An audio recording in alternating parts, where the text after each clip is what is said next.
Bismillahirrahmanirrahim. Alhamdulillahi rabbil alamin. Wa bihi nasta'in ala umurid dunya waddin. Wassalatu wassalam ala al-mab'uthi rahmatan lil alamin. Nabiyyina wa habibina wa qudwatina Muhammad ibn Abdullah wa ala alihi wa sahbihi wa man walah. Amma ba'du. Muslimin dan muslimat, para pelajar, para pencinta ilmu, Assalamualaikum warahmatullahi wabarakatuh. Alhamdulillah, pada pagi ini 27 Mei 2022 kita dapat meneruskan pengajian kita dalam tafsir surah Ad-Dukhan. Surah Ad-Dukhan, surah yang ke-44, juzuk yang ke-25, ayat yang pertama sehingga ayat 8. Tajuk kita hari ini ayat pertama sehingga ayat 8. Allah menceritakan tentang kedudukan Al-Quranul Karim. Al-Quran itu turun daripada Allah Azza wa Jalla pada malam mubarakah, malam Lailatul Qadar yang diberkati. Kemudian Allah perkenalkan sifat dia, sifat penurun Al-Quran. Siapa? Allah yang menurunkan Al-Quran kepada kita. Apakah sifat dia dan apakah kelayakan dia yang menyebabkan menjadi kewajipan kepada kita semua mesti menyembah Allah Azza wa Jalla, memuja dan memujinya, meminta pertolongan dan perlindungan daripadanya. Itulah Allah Azza wa Jalla. Baik para pelajar sekalian, kita mula dengan membaca ayat yang kita nak huraikan ini, insya-Allah. A'udzu billahi as-sami'il 'alim minasy syaithanir rajim. Bismillahirrahmanirrahim. Hamim. Wal kitabil mubin. Inna anzalnahu fi lailatin mubarakah. Inna kunna munzirin. فيها يفرق كل أمر حكيم أمرا من عندنا إنا كنا مرسلين رحمة من ربك إنه هو السميع العليم رب السماوات والأرض وما بينهما إن كنتم موقنين لا إله إلا هو يحيي ويميت ربكم ورب آبائكم الأولين.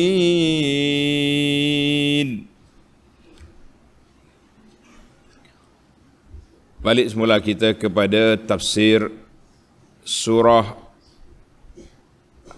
Ad-Dukhan. Bismillahirrahmanirrahim. Hamim. Apa dia Hamim? Tengok nota di bawah, dia kata Hamim. Baca gitu ya. Dalam bahasa istilah tafsir dia panggil al-huruful muqatta'ah. Al-huruf al-muqatta'ah, maknanya huruf dibaca satu-satu walaupun dia tulis secara bersambung. Dia sambung kan? Ha, mim. Baca soso. Ha, mim. Baca satu-satu. Ha, mim.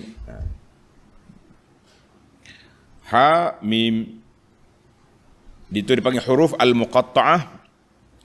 Dimulai beberapa surah dalam Quran dengan huruf al-muqatta'ah, dengan yang Allah Ta'ala mula 7 surah dengan Hamim. Pelajar tulis, dipanggil Hawamim As-Sab'ah. Surah Hamim As-Sab'ah. Untuk menyatakan libayani i'jazil Quran, menyatakan i'jaz ni apa dia? Maknanya Quran itu melemahkan makhluk lain, nak mencabar dia atau nak meniru dia, tak ada orang boleh buat. Walaupun huruf digunakan dengan huruf yang biasa digunakan oleh Arab, tapi Arab tak mampu nak tiru Al-Quran. Sekarang ni pula bukan sekat nak tiru, nak baca pun tak reti. Ini masalah lagi kita ni. Wal kitabil mubin. Demi Al-Quran, kitab yang menerangkan kebenaran. Para pelajar sekalian, Allah Ta'ala bersumpah dengan Al-Quran. Uqsimu bil Quran. Allah kata Allah telah bersumpah dengan Quran yang jelas, al-muwaddih, yang menjelaskan. Quran itu jelas, Quran pula menjelaskan, likulli ma yahtaju ila bayanihi, kepada setiap perkara yang perlu kepada penjelasan dan huraian.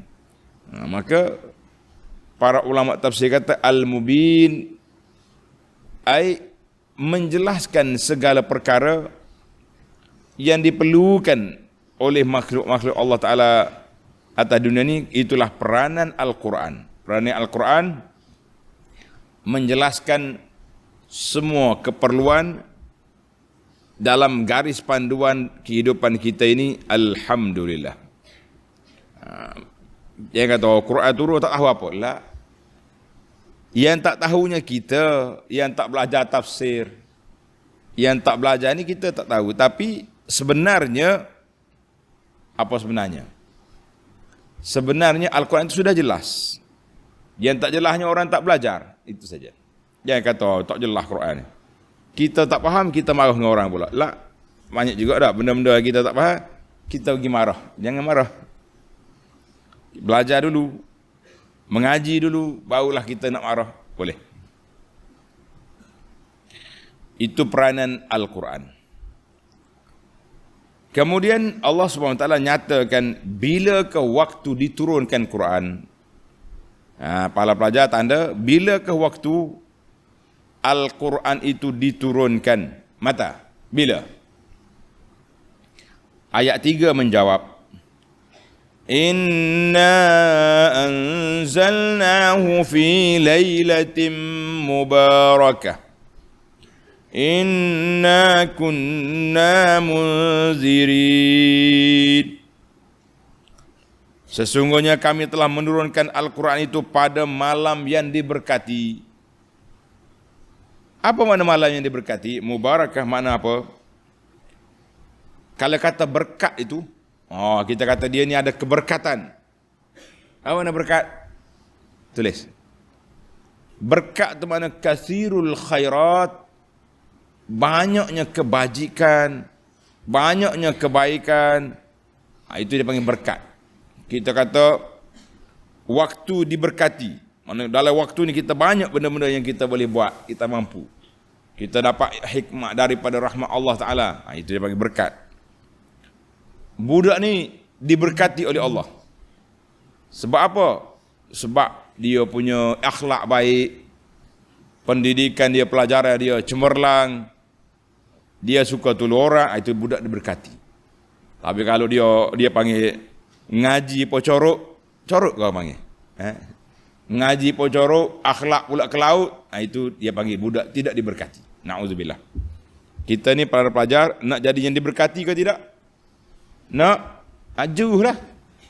Jadi buat benda yang baik-baik, yang diridai oleh Allah Azza wa Jalla, banyak. Maka Allah Ta'ala mengatakan bahawa kami turun Al-Quran itu pada malam yang diberkati. Inna anzalnahu fi lailatin mubarakatin. Bilakah malam mubarakah itu? Tanda pelajar, malam mubarakah itu iaitulah malam Lailatul Qadar. Tengok nota di bawah. Yakni pada malam Lailatul Qadar, sebagaimana yang diterangkan pada ayat yang pertama, surah Al-Qadar. Surah yang ke-97. Sedangkan Lailatul Qadar itu pula di dalam bulan Ramadan. Lailatul Qadar di mana? Bulan Ramadan. Di sini ada 3 ayat yang nampak bercanggah. Pelajar tanda. 3 ayat yang nampak macam bercanggah. Apa dia bercanggah? Allah kata, tengok dari ayat ini, inna anzalnahu fi lailatin mubarakah. 1. Kami turunkan permulaan turun Quran itu pada malam yang diberkati. Dalam surah Al-Qadar ayat 1 Allah kata inna anzalnahu fi lailatul qadri. Kami turunkan Al-Quran pada malam Lailatul Qadar. 2. Dalam surah Al-Baqarah ayat 185 Allah kata Syahrul Ramadan alladzi unzila fihi al-Quran. Bulan Ramadan, bulan yang diturun padanya Al-Quran. Jadi 3 ayat ni hak mana sah? Hak mana betul? Hak mana betul? Jawabnya 3 semuanya betul menurut susunan. Al-Quran itu turun pada malam Lailatul Qadar. Malam Lailatul Qadar itu ialah malam yang diberkati. Malam yang diberkati Lailatul Qadar itu berada di bulan Ramadan. Selesailah kita. Ada 3 ayat itu tidak bercanggah sama sekali. 3 ayat itu tidak bercanggah sama sekali, tetapi ianya yufassiru ba'daha ba'dah. Ayat ini menjelaskan ayat ini, maka digabungkan 3.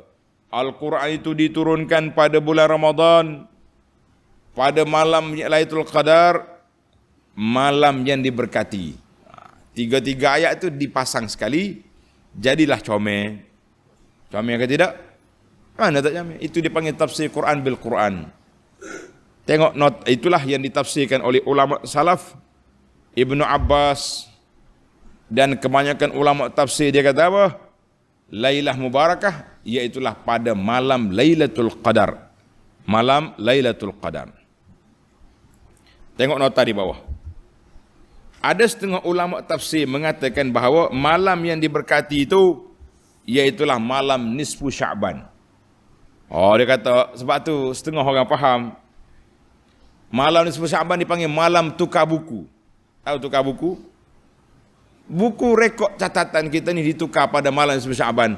Ini kepahaman sebahagian ulama, maka tetapi alasan mereka lemah. Alasan yang mengatakan apa? Mengatakan Lailatul Qadar itu malam mubarakah itu malam nisfu Sya'ban, lemah. Dan walaupun kemuliaan malam nisfu Sya'ban ada disebut secara khusus dalam hadis-hadis Nabi sallallahu alaihi wasallam, dia bukan malam turun Quran. Bukan malam tukar buku, tulis. Karena itu kata di Al-Imam Ibnu Katsir, tulis kata Ibnu Katsir ini penting. Wa man za'ama annaha lailatun min nisfi min Sya'ban faqad ab'ada an-naj'ah. Mana-mana ulama yang menyangka bahawa malam yang diberkati itu malam Lailatul nisfu Sya'ban, maka dia jauh daripada jalan yang benar. Ada setengah ulama dalam Syifaul Ali dia kata faqad ghalid, orang itu salah perkiraan. Karena itu para pelajar sekalian, malam nisfu Sya'ban jangan baca ayat ni. Ini ada ramai ni dalam doa nisfu Sya'ban, fiha yufraku kullu amrin hakim. Khata yang sahihnya fiha yufraku kullu amrin, malam Lailatul Qadar, bukan malam nisfu Sya'ban. Bukan malam nisfu Sya'ban. Kadang-kadang jemaah tertanya-tanya, kenapa malam ni kita tak baca, kenapa kita tak berdoa dengan surah Ad-Dukhan ini? Ana maklumkan kepada para jemaah kita, insya-Allah mana-mana amalan, mana-mana perbuatan bacaan yang warid, yang sahih dari Nabi sallallahu alaihi wasallam, kita akan kempen besar-besaran. Kita akan kempen, malam ni kita buat ni. Sebab apa? Sebab kita nak ihyakan sunnah Nabi sallallahu alaihi wasallam. Jadi kalau benda yang tidak sabit, kenapa kita nak besarkan? Atas dasar budaya masyarakat orang semua buat. Kita kata budaya lain, agama itu satu suatu kaedah yang telah ditetapkan oleh Allah dan Rasulnya sallallahu alaihi wasallam, maka huraian yang mengatakan malam Lailatul Qadar, ayat ini turun pada malam Lailatul Qadar, bukan malam nisfu Sya'ban, juga telah dihuraikan oleh Imam Nawawi dalam kitabnya Al-Majmu'. Baik. Bagaimana pula inna anzalnahu? Kami turunkan. Macam mana cara turun Quran? Tulis ni pelajar. Bagaimana cara turunnya Al-Quran? Bagaimana cara turunnya Al-Quran? Yang pertama dia kata unzila jami'ul Quran. Quran ni asal dia duduk di Lauhil Mahfuz, tertulis di sana. Kemudian pada malam Lailatul Qadar, malam permulaan turun Quran itu diturunkan ke langit dunia. Ini diturunkan ke langit dunia, ila sama'id dunia. Ada juga ulama mengatakan bukan turun semua, iaitulah inna anzalna ay ibtida'u al-inzal, permulaan turun Quran itu pada malam Lailatul Qadar. Jadi ada dua pendapat di sini. Ada yang mengatakan pendapat yang pertama Al-Quran turun sekaligus daripada Lauhil Mahfuz diturunkan ke langit dunia. Apa makna langit dunia? Langit yang paling bawah sekali, dekat dengan bumi. Kemudian malaikat Jibril bawa turun kepada Nabi sallallahu alaihi wasallam mengikut keperluan. Bila Nabi tanya, orang kafir mari cabar Nabi ataupun ada hukum, maka turun ayat Quran. Jibril turun kepada Nabi dalam masa 23 tahun. Ada juga pandangan yang mengatakan bukan. Maksud dianya annal murad bil inzal hahuna ibtida'ul inzal. Permulaan turun Quran ke atas Nabi sallallahu alaihi wasallam pada malam Lailatul Qadar, kemudian Jibril bawa turun secara munajjaman, secara berperingkat-peringkat kepada Nabi sallallahu alaihi wasallam. Alhamdulillah jelaslah kepada kita tentang makna inna anzalnahu, kami turunkan dia pada malam yang diberkati, iaitulah malam Lailatul Qadar. Malam Lailatul Qadar duduk di mana? Duduk di bulan Ramadan al-Mubarak yang diberkati. Baik. Inna kunna munzirin. Kami berbuat demikian kerana sesungguhnya kami sentiasa memberi peringatan dan amaran. Jangan hamba-hamba kami ditimpa azab. Jadi Allah kata apa? Inna kunna munzirin ay mukhawwifin wa muhazzirin an-nas bil Quran. Allah Ta'ala bawa turun Al-Quran ini supaya menjadi alat, menjadi kitab yang sentiasa memberi peringatan, menakutkan, memberi amaran kepada siapa yang tak mau beriman, siapa yang kerah kepala, tak dengar kata, maka azab akan menimpa mereka sekiranya mereka tidak bertaubat daripada syirik mereka, daripada kekufuran mereka dan maksiat mereka. Ingatlah, ayat ini memberi peringatan dan amaran besar supaya jangan sekali-kali kamu melakukan maksiat, jangan kamu melakukan kemungkaran, maka siapa dia buat juga, langgar juga Al-Quran, tunggulah akibatnya yang akan ditimpakan ke atas mereka, sama ada di dunia, dalam kubur, di akhirat. 3 tempat kita ada. Dalam dunia ni dia tak sakit langsung. Ada setengah orang ni, Allah Ta'ala beri pada dia, dia tak kena Panadol. Ni, kita ni kena Panadol. Kena. Makan semua. Selalu makan. Ada orang ni tak kena Panadol. Bukan dia bodoh. Bukan dia tak kerti baca. Dia tak sakit. Mana nak kena, buat apa kena Panadol? Kalau sakit, orang sakit cari Panadol dia tak? Dia tak kena. Atas dunia ni. Tapi walaupun begitu, kalau dia derhaka, dia tak taat kepada Allah, masuk dalam kubur je. Kubur itu menjadi lubang neraka, na'uzubillah. Baik. Sesalah kepada kita fungsi Al-Quran. Kemudian kita balik pula kepada malam Lailatul Qadar. Apa dia cerita malam Lailatul Qadar? Tengok ayat 4. Fiha yufraqu kullu amrin hakim. Kami menurunkan Al-Quran pada malam yang tersebut kerana pada malam yang berkat itu dijelaskan kepada para malaikat tiap-tiap perkara yang mengandungi hikmat serta tetap berlaku, tidak berubah atau bertukar. Jadi malam Lailatul Qadar, Allah Ta'ala akan beri laporan kepada malaikat untuk perjalanan setahun. Itu sebab tu dia panggil, istilah orang tua-tua Melayu, dia panggil malam tukar buku. Buku apa tu? Buku rekod setahun. Maknanya pada malam tu malaikat akan dapat, malaikat apa ni? Malaikat yang menurunkan hujan. Kerja dia ni bajet setahun. Mu kena turun hujan banyak ni, turun di sini, semua laporan ada. Sampai ke tangan malakul maut, senarai orang mati. Orang mati, orang ni akan mati pada bulan ni, orang ni akan mati di sini, semua senarai ada. Jadi walaupun dia duduk berjalan lillah atas dunia ni, tapi senarai mati sudah ada. Orang ni menunggu masa je untuk dia mati. Itu dia panggil yuqda dengan makna fiha yufraku dengan makna yuqda, telah diputuskan malam tu. Itu dia panggil malam Lailatul Qadar, malam tukar buku. Malam yang Allah Ta'ala tetapkan segala perkara.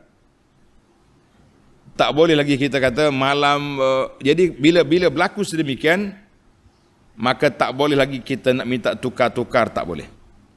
Jadi jangan main tukar-tukar. Allah Ta'ala ada tetapkan. Kata Imam Ibn Katsir rahimahullah, fiha yufraqu kullu amrin hakim, ay fi lailatul qadri, pada malam Lailatul Qadar, yufsalu minal lauhil mahfuz, diambil daripada lauhil mahfuz kepada malaikat urusan setahun. Apa yang berlaku dalam tahun ni? Ajal, orang mati, rezeki, bajet-bajet. Kalau kita ibarat kita di parlimen kan, dia panggil pembentangan bajet. Bajet dibentangkan sekian-sekian. Jadi malam Lailatul Qadar tu malam bajet, malam tukar buku untuk tahun yang berikut. Diberi kepada malaikat. Jadi jelaslah kepada kita, maka diperjelaskan segala perkara. Tuhan kata apa tu? Kullu amrin hakim. Wal amrul hakim maknanya satu arahan yang tetap. Yang tetap, tengok bawah tu. Yang tetap berlaku, tidak berubah atau tidak boleh bertukar. Dia tak boleh nak tukar-tukar main-main, tak boleh. Jadi bila Tuhan dah tetap, tetap. Habis macam mana ni kita ni ada setengah doa malam nisfu Sya'ban. Dia kata, ya Allah, mana-mana yang engkau tulis dalam lauhil mahfuz, dalam ilmu akan jadi sekian-sekian yang tak baik, minta tukar. Dia gini para pelajar, tidak tepat doa tu. Benda yang tertulis di lauhil mahfuz tidak akan boleh tukar lagi. Tak tukar dah tu. Tetapi yang boleh bertukar suasana-suasana itu, iaitulah yang sudah laporan yang ada daripada malaikat itu dibertukar dengan sebab. Dalam hadis Nabi kata, la yaruddul qadar illa du'a. Tidak boleh menolak takdir itu kecuali dengan doa. Contohnya dalam takdir kita ni, orang ni akan berlaku sekian-sekian yang tak baik pada dia. Tapi dia banyak berdoa, ya Allah minta selamat, minta selamat, minta selamat. Dengan sebab dia doa, maka ditulis pula kemudian lepas pada itu, orang ni selamat. Bukan kata tukar. Yang pertama malaikat ambil apa dia panggil, orang Kelantan kata robah ni apa ni? Pemadam. Ambil pemadam, serik, tulis mula, dia ni selamat. Tak. Yang ditulis tu tak boleh tukar dah. Cuma yang bertukar tu peristiwa yang akan berlaku tu bertukar dengan sebab-sebab. Dengan sebab kita banyak sedekah. Sebab itulah dikatakan as-sadaqah tu, sedekah itu boleh memadamkan kemurkaan Allah Azza wa Jalla dan juga boleh menghilangkan perkara yang tidak baik. Mana itu dipanggil bersebab. Sebab dia berdoa, maka ditulis pula di kemudian lepas pada itu, hasil daripada doa dia tu, dia tulis dia selamat. Itu maksud dia. Tapi kalau minta nak tukar buku, nak tukar rekod yang Tuhan tulis di Lauhul Mahfuz, tidak mungkin. Ini kena hati-hatilah dengan doa-doa kita. Jangan jadi pelik-pelik sangat dalam permohonan-permohonan kita.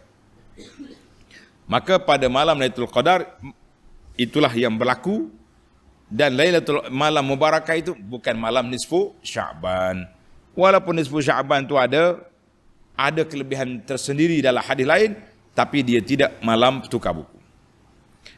Maka Allah kata kullu amrin hakim aizi hikmatin balighah, mengandungi hikmah yang cukup dalam. Semua perbuatan Allah Azza wa Jalla itu semuanya mengandungi hikmah, mengandungi kebijaksanaan. Karena itu kita jangan mempertikaikan undang-undang Islam.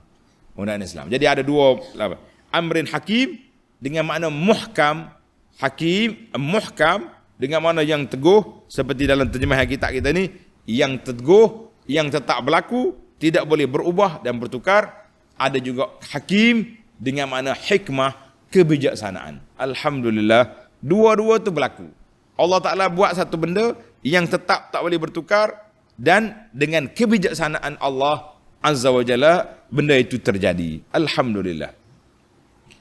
Baik, kita pergi kepada ayat 5.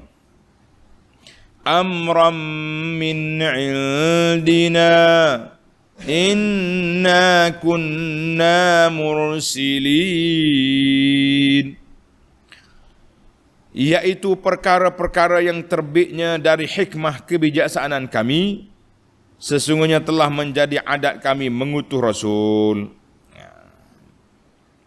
Maknanya oleh kerana arahan-arahan itu datang daripada Allah Azza wa Jalla, maka dia jadi mulia, jadi hebat, jadi teguh. Sebab apa? Sebab dia min indillah, datangnya daripada Allah Azza wa Jalla. Inna kunna mursilin. Sesungguhnya kami telah menjadi adat kami mengutuskan Rasul. Kepada setiap umat adanya Rasul. Khija apa Rasul? Wa yuballigh risalatahu. Khija Rasul menyampaikan risalah yang Allah Ta'ala sampaikan kepada dia, dia sampaikan kepada umat dia. Itu khija Rasul. Kalau kata Rasul mari relax apa kita ya, kan? Ambil cuti tahu khija, jangan main-main. Ini masalah pada kita ni. Jadi kita nak, Allah Ta'ala kata aku hantar Rasul. Khija apa Rasul? Untuk memberi peringatan, memberi amaran, memberi tunjuk ajar pada manusia, dan menjadi rahmat kepada manusia. Sebab apa rahmat? Siapa dia ikut, dia selamat. Allah kata apa? Ayat 6. Rahmatan mir rabbik. Untuk menyampaikan rahmat dari Tuhanmu kepada umat manusia. Itu kerja Nabi, kerja Rasul menyampaikan rahmat Allah Ta'ala kepada siapa? Kepada hamba-hamba Allah yang beriman. Siapa dia beriman? Siapa dia ikut Rasul? Siapa dia taat? Dia mendapat rahmat Allah Azza wa Jalla. Innahu huwas sami'ul alim.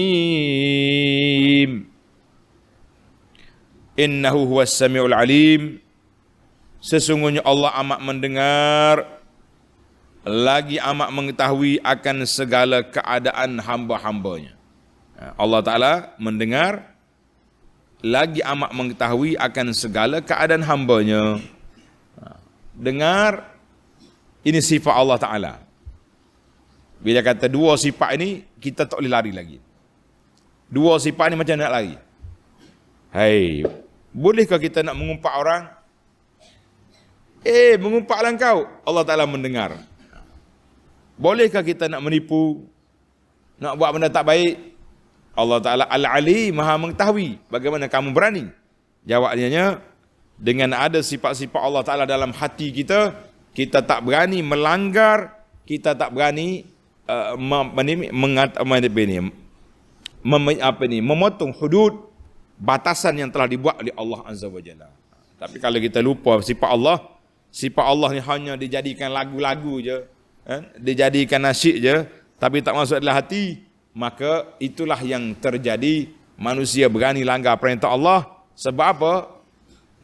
Sebab sifat Allah Ta'ala itu tidak terpasak dalam hati dia. Kita kata wal'iyazubillah. Baiklah, siapa Allah? Kita tengok lagi ayat yang ke-7. Rabbis samawati wal ardi wa ma bainahuma in kuntum muqinin.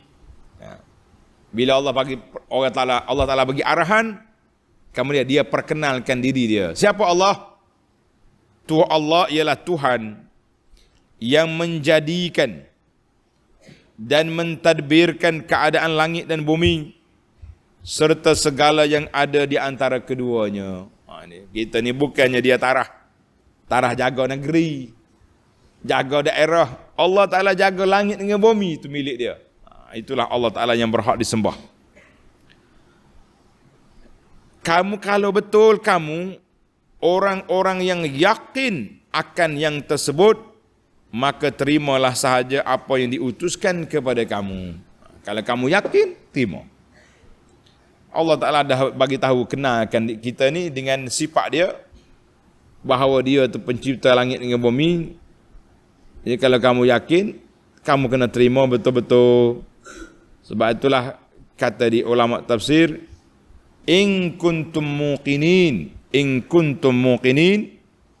kalau betul kamu orang-orang yang yakin akan tersebut, maka in kuntum tatlubuna al-yaqin, kalau kamu mencari keyakinan, kamu nak jadi orang yakin, maka kamu kena tahulah, berimanlah dengan Allah Azza wa Jalla, Tuhan pemilik alam ini, langit dengan bumi di bawah kuasa dia. Alhamdulillah. Baik, kita pergi kepada ayat yang terakhir dalam ayat kita ni. Ayat 8. La ilaha illa huwa yuhyi wa yumit. Rabbukum wa rabbu abaikumul awwalin.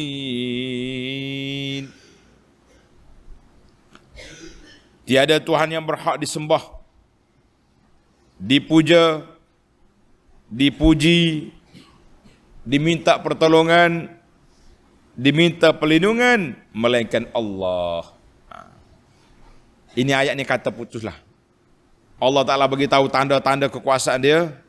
Kemudian dalam ayat ini Allah putuskan bahawa jangan duk main keluk-kelik buat-buat ni. Dia mengaku ada Allah tapi pergi sembah berhala. Tuhan kata la ilaha illahu la ma'bud bihaqqin illallah.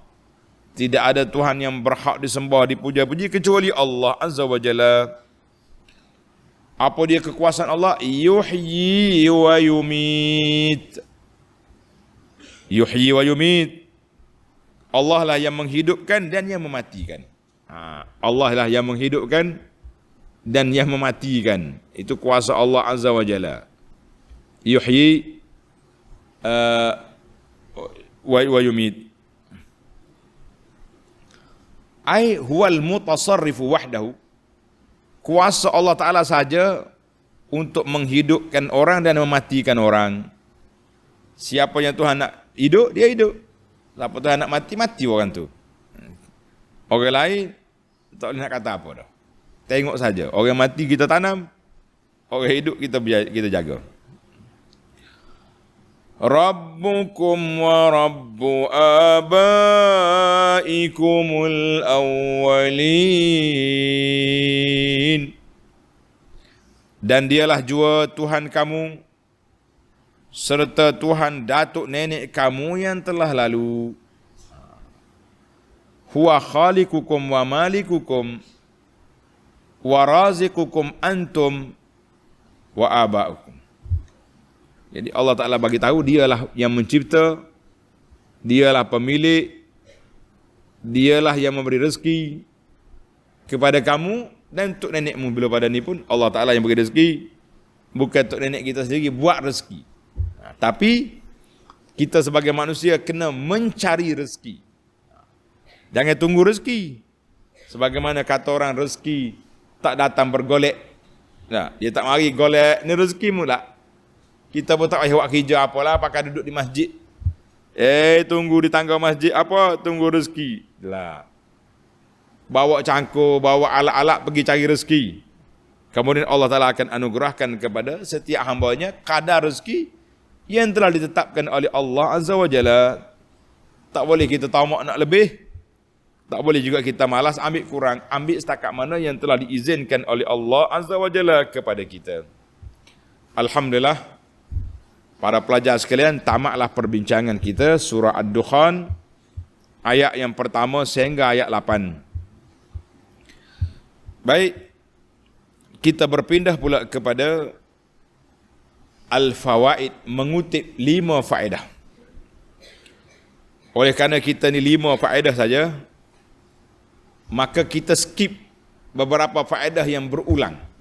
Seperti ayat Al-Kitabil Mubin, kemudian huruf Al-Muqatta'ah, dah banyak kali kita bincang. Kita terus bincang pada ayat yang ketiga. Inna anzalnahu fi lailatin mubarakah. Kami turunkan Al-Quran pada malam yang diberkati. Apa makna berkat? Tadi kita dah beritahu. Makna berkat itu artinya Allah SWT beri kebaikan, kebajikan, keelokan, kecomelan yang banyak. Malam itu semua ada berkat. Berkat maknanya comel, baik, lawa, banyak kebajikan. Itu makna berkat. Jadi dalam ayat ini khassallahu ta'ala ba'dal awqat bimazidi tashrif. Allah Ta'ala beri kepada beberapa waktu dengan kemuliaan. Dengan kemuliaan. Yang menyebabkan orang-orang yang cerdik, orang yang berakal akan berlomba-lomba untuk mendapat waktu fadilah, waktu yang lebih itu. Jadi kita kena ingat. Allah Ta'ala dia pilih memberi keberkatan kepada waktu, hari, apa lagi? Benda dan juga orang. Ada berkat. Apa dia? Waktu berkat apa dia? Malam Lailatul Qadar. Hari Jumaat. Itu dipanggil hari Jumaat. Dikatakan hari Jumaat, hari Mubarakah. Al-Jum'ah Al-Mubarakah. Sebab hari ni hari perhimpunan mingguan. Itu dari sudut apa? Masa. Dari sudut tempat, Allah Ta'ala berkat. Bumi Mekah, tanah haram, diberkati. Bumi Palestin, subhanallazi asra bi'abdihi lailan minal masjidil harami ilal masjidil aqsa alladhi barakna haulahu. Bumi Palestin dan sekitar dia tu kami berkati. Ada juga orang diberkati oleh Allah Azza wa Jalla. Seperti Nabi sebut pada sahabat dia tu, Allah Ta'ala beri berkati kepada orang fulan. Tapi kita tak tahu siapa dia tu. Jangan kita pandai-pandai pula duk tunjuk orang ni orang berkat, orang ni orang berkat. Habisnya pakai cium tangan, pakai kaki lah. Jadi kita tahu.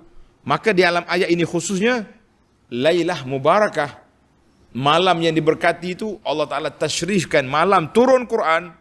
Malam Lailatul Qadar itu dengan keberkatan yang khusus setiap tahun. Bagi kita Ahlus Sunnah wal Jamaah, Lailatul Qadar itu berlaku setiap tahun. Sebab itu kita kena tunggu setiap tahun 10 akhir Ramadan. Kita kena bersiap sedia untuk menunggu Lailatul Qadar. Sebab pahala dia banyak, kelebihan dia pun besar. Maka jangan sekali-kali kita malas.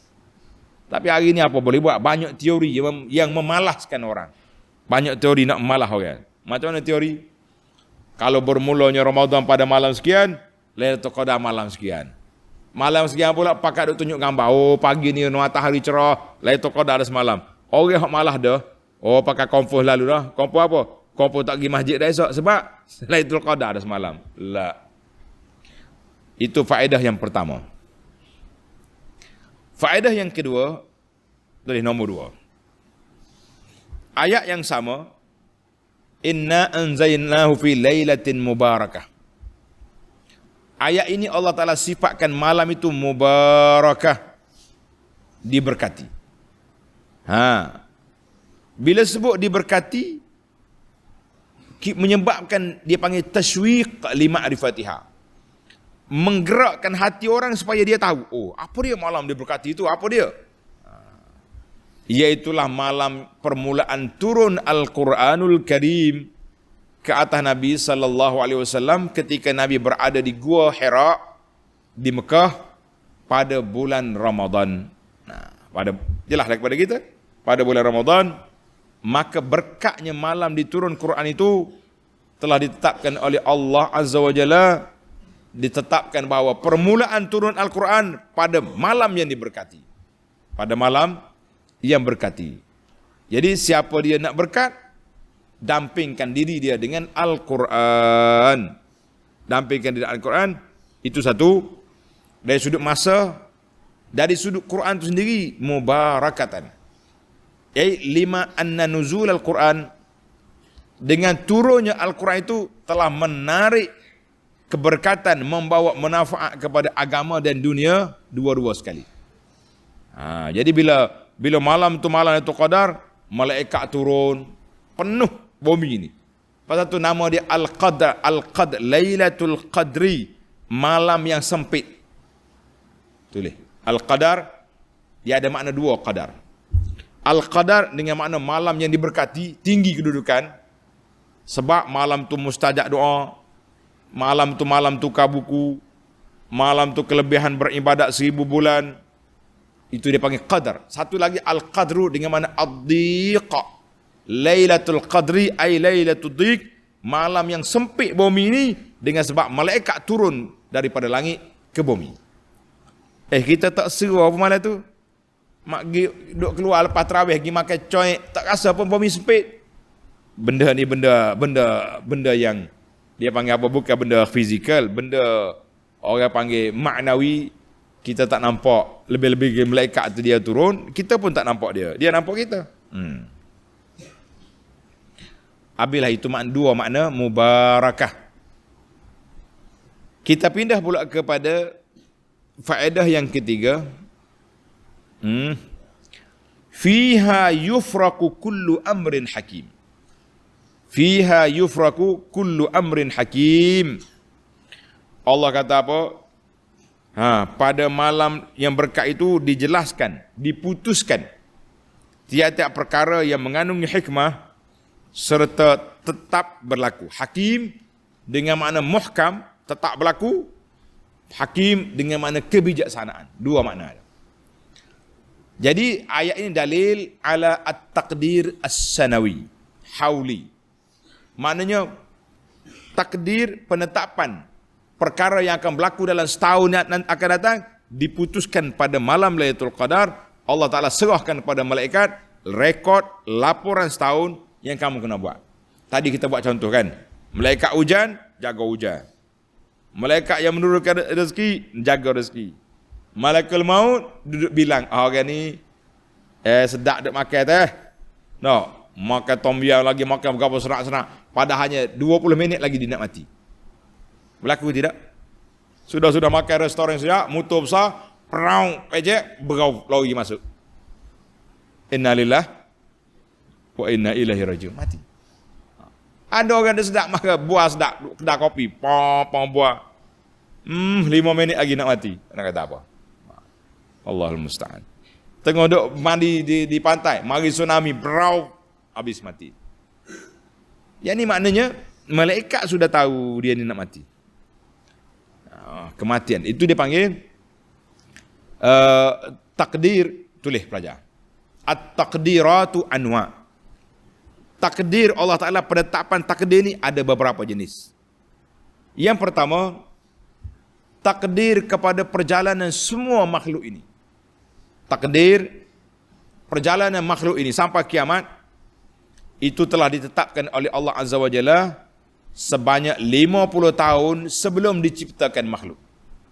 Sebelum Allah Ta'ala buat makhluk ni, Tuhan dah tulis dah takdir apa yang berlaku sebelum itu 50 alfa sanah, 50,000 tahun. Yang kedua dia panggil at-taqdirul umri. Takdir individu, seorang manusia. Bila dia tulis takdir, bermula daripada ibu dia mengandung dalam rahim, malaikat mari tulis dah. Rezeki dia, ajal dia, semua benda yang berkaitan dengan dia, jodoh dia, apa dia sudah ditulis oleh Allah Azza wa Jalla sehinggalah dia mati. Itu dia panggil takdir al-umri. Takdir umur seorang manusia. Yang ketiga at-taqdirul yaumi, laporan harian.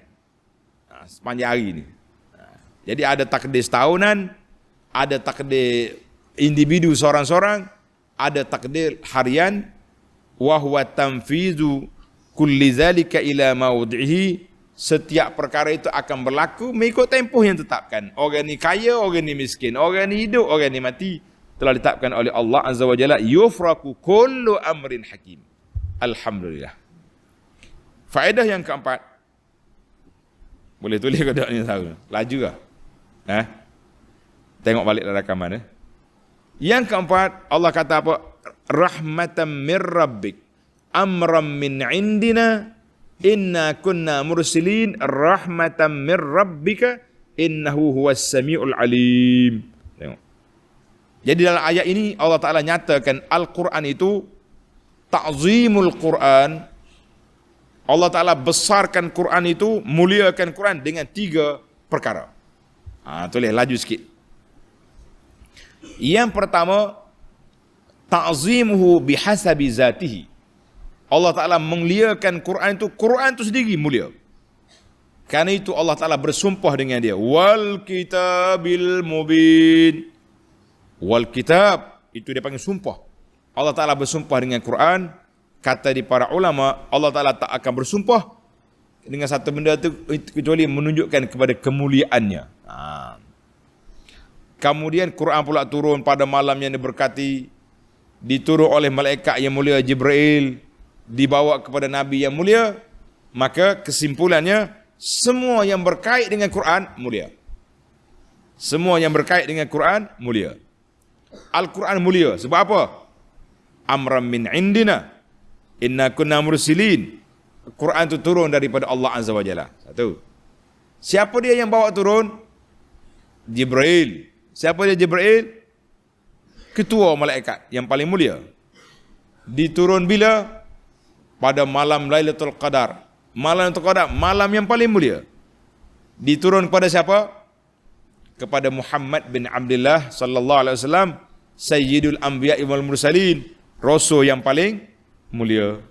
Kita nak jadi orang mulia ke tidak? Nak? Jadilah ahlul Quran. Belajar Quran, mengaji Quran, tadabbur Quran, hafal Quran.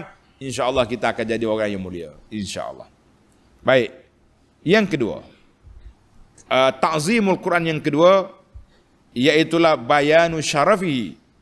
Allah Ta'ala nyatakan kemuliaan dia sebab Allah Ta'ala turunkan dia pada malam yang diberkati. Malam yang diberkati. Inna anzalnahu fi lailatin mubarakah. Maknanya masa pun comel menunjukkan kemuliaan Al-Quran. An-naw'us tsani, kemuliaan yang ketiga, bahwa bayanu syarafil Quran li syarafi munazzilihi. Mulianya Quran karena yang menurunkan dia itu Allah yang Maha Agung. Inna kunna mursilin. Jadi Al-Quran turun daripada Allah, maka Quran itu mulia. Siapa dia nak mulia? Bacalah Al-Quran. Boleh ke tak boleh? Boleh. Alhamdulillah. Baik, itu dia panggil 3 kemuliaan Al-Quran, 3 dimensi. Quran itu sendiri mulia, waktu yang diturunkan mulia, yang menurunkan Quran Allah Azza wa Jalla yang Maha Agung, yang Maha Berkuasa. Kita kata Alhamdulillah. Baik, kita pergi kepada faedah yang terakhir, faedah yang keempat. Rabbukum wa rabbu abaikumul awwalin. Tuhan kamu yang menurunkan Quran siapa? Tuhan kamu. Tuhan datuk nenek kamu yang telah lalu. Jadi kenapa Allah Ta'ala sifat abaikumul awwalin? Tok nenek kamu yang terdahulu. Kenapa? Li'annahum ja'alu aqdamal aba hujjah. Kerana puak kafir dia banyak berhujah dengan tok nenek. Bila Nabi ajar benda-benda, dia kata apa? Ma sami'na bihadza fi abainal awwalin. Tak dengar pun tok ayah kita bagi tahu. Tak pernah dengar pun tok nenek Muhammad ni ambil mana? Ayat itu dalam surah Al-Mu'minun ayat 24. Banyak kita ni berhujah dengan tok nenek. Ya tak? Peliklah ustaz ni. Dia baca hadis gini. Tok nenek kita tak bagi tahu pun. Tok nenek kita tak buat pun. Tak royak pun. Maka kita kena ingat pentingnya, sebab itu Allah Ta'ala sebut Tuhan kamu, Tuhan datuk kamu. Dia tak beriman cerita lain, tapi dia tetap Tuhan kepada mereka. Yang tak beriman itu sebab kamu salah, bukan Allah Ta'ala yang salah. Kamu tu tak dengar kata. Jadi mana kita kena guna balik pendekatan tok nenek bagus. Allahu Akbar. Jadi kalau kita tengok tok nenek kita dulu banyak buat benda baik, bina madrasah balasah untuk solat berjamaah, dia pun jaga solat jemaah molek-molek. Tiba-tiba anak cucu culas, malah nak. Kita kata, tok ayah kita dulu masuk kampung ni, buka tanah ladang sini, dia buat surau. Untuk apa? Jaga solat jemaah, jaga pakat duduk mengaji, kelas fardu ain. Suka orang ni dengan nama tok nenek. Jadi Allah Taala baki sini rabbukum wa rabbu abaikumul awwalin. Jadi sebab itulah kita ni para pelajar sekalian, kita mesti menghidupkan sunnah Nabi, ajar kepada orang sunnah Nabi sallallahu alaihi wasallam. Kalau orang tak ikut pun tak apa, anak cucu dia biar dengar dalam telinga, oh gini sunnah Nabi. Kita bimbang nanti bila kita tak ajar benda yang benar, nanti budak-budak ni membesar, dia kata kita tak dengar pun, tak ada pun ustaz bagi tahu benda ni haram. Tak ada pun.